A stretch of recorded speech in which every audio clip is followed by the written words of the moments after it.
TTD ఆధ్వర్యంలో త్వరలో బంగారు మంగళ సూత్రాలు విక్రయించనున్నారు.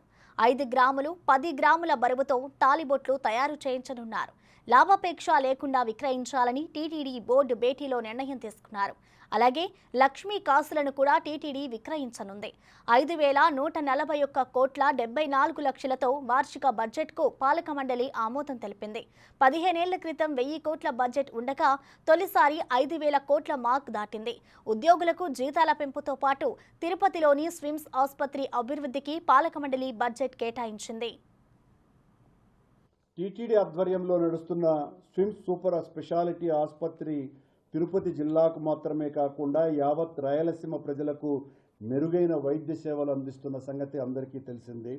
ఈ ఆసుపత్రిలో వైద్య సేవలు పొందుతున్న రోగుల సంఖ్య రోజురోజుకు పెరుగుతున్నటువంటి నేపథ్యంలో ప్రస్తుతం ఉన్న 300 పడకలను 1200 పడకలుగా మార్చడానికి నిర్ణయం తీసుకోవటం జరిగింది.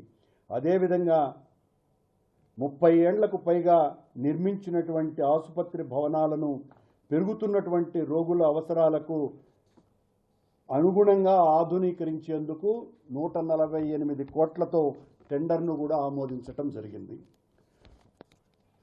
తిరుమలలోని ఆకాశగంగ ఔటర్ రింగ్ రోడ్డు వరకు, గంగ నుండి ఔటర్ రింగ్ వరకు 2 వరుసల రహదారిని 4 వరుసల రహదారిగా అభివృద్ధి చేసేందుకు గతంలోనే పాలక మండలి నిర్ణయం తీసుకున్నది. దానికి సంబంధించి 30 కోట్లతో టెండర్ను ఆమోదం చేయటం జరిగింది.